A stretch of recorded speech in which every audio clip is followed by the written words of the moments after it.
અહીંયા સરહદ ઉપર આપણે હિન્દુ છે મુસલમાને છે કોઈએ કીધું હિન્દુએ કીધું કે આપણે રક્ષા હિન્દુની જ કરવી મુસલમાનની નથી કરવી મુસલમાને કીધું કે આપણે મુસલમાનની જ કરવી હિન્દુની નથી કરવી તમે હું કોણ ભલામણા જો ઈવડાઈ એક 4 કલાક બાપુ જો સરહદ રેઠી મૂકી દે ને તો આ તમે હું બાપુ અહીંયા આપણું ઘર છે જોવા નો ઉભા રહી જોવા પૂરું કરી નાખે એનો કોઈ હિસાબ જ નથી આ દેશ જય જવાન ને જય કિસાન ઉપર ઉભો છે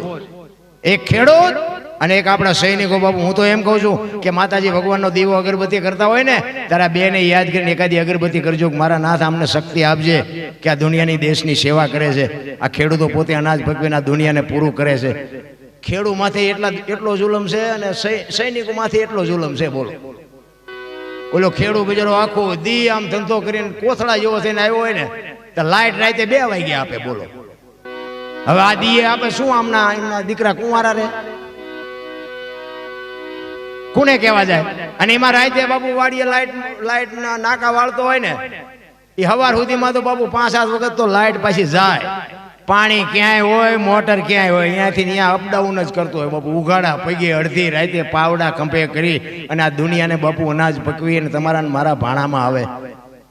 એનો કોઈ હિસાબ જ નથી